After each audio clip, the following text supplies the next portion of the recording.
When we understand this, humility is not about feelings or feeling bad about yourself or good about yourself, but rather it is about concrete action. Concrete action. You and I could talk humility every day, but unless we put it into practice, it has no value. Concrete action. It is not a matter of words, but of real deeds. Real deeds. Humility is a readiness to empty yourself, to lower yourself, to serve your brothers and sisters. It is about having a will and a desire to serve. And it must all be done out of love, not out of any other motive. Not because you want people to applaud you or give you a medal. They want them to declare a national holiday for you because you're such a great servant. Because people who don't believe in God could also be very humble. Very humble. There are many people who are not Christians, who do some very nice things, who serve very well. Humility, in a very real way, is gift, you know. It's not one of the gifts of the Spirit, but it's one of those unwritten gifts that God gives. Hear what Jesus says, continuing the parable from chapter 14 of St. Luke, verse 13. But when you give a banquet, invite the poor, the crippled, the lame, the blind. Your blessing is that they cannot repay you. See what humility is? You're not looking for reward. You're not doing things because there is a reward. Jesus makes it very clear. When you give a banquet, when you have a party, don't invite people who could invite you back. But we don't do that.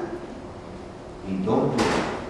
Just think about it. If you have a birthday party for one of your little children, you invite, do you go out and invite children from some poor home? No, you invite selected friends because you know when they have their birthday party for their children, they'll invite you back. Because you know we rationalize it. If I spend $50 on a birthday gift for the child, I have to get back that $50 somewhere. We rationalize it like that. And Jesus says, no, you don't do that. You don't do that. You don't do that. That's not humility. It is about service with no strings attached. So humility is almost like the twin sister of charity. When St. Paul tells us in 1 Corinthians 13, you know that song, that great thing about love, he said that the one thing that lasts is love. He said love is not boastful or arrogant. So you don't go boasting about, oh, you know, I do this for that one and I do that for the next one. That's not being humble at all. No. Humility is not about drawing attention to yourself. According to Jesus, to be humble means to pour yourself out freely and to live for others. 2 Corinthians 5:15 and following. When you and I look for reward and applause, we take in the glory for ourselves. We take in the glory for ourselves. But it is not so easily seen in our lives because it is a negative virtue, if you can call it that, because we have to deny ourselves. It's about self-denial, renunciation. When Jesus descended, he had to change from the form of God to the form of slave. That same holds for us, brothers and sisters. To be humble means you have to change. Remember what I said about the will and the desire? So it has to come from within. It has to come from within. It has to happen from within. Because striving after humility helps us to understand the truth about ourselves. That we are weak and we are sinners. The arrogant person doesn't understand that. The arrogant person thinks that they're strong and they're powerful and they don't need God. They don't need nobody to tell them how to live their life. They know it all. St. Paul also talks about this humility in a certain manner like that in Galatians chapter 6 from verse 3. He says, those who are nothing think they are something, and so they deceive themselves. They deceive themselves when we overemphasize who we are. According to Paul, humility is spiritual soberness. Honestly looking at yourself.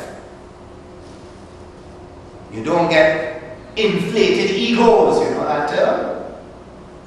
You know, you overstate who you are. Many priests suffer from that too. They have that big problem. They overemphasize who they are. They think they are CEO of a corporation and not servant in the parish.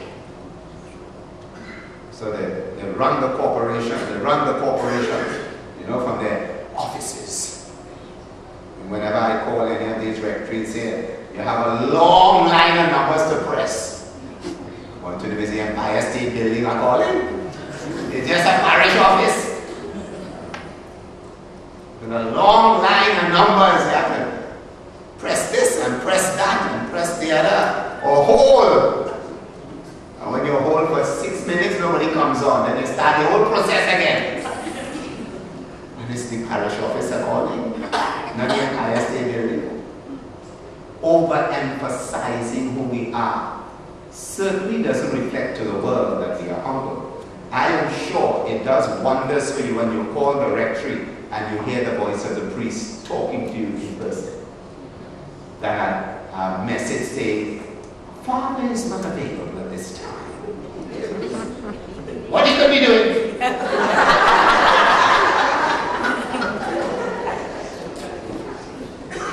Not that they don't have anything to do with this, but I think we can become so technological that we forget the human touch.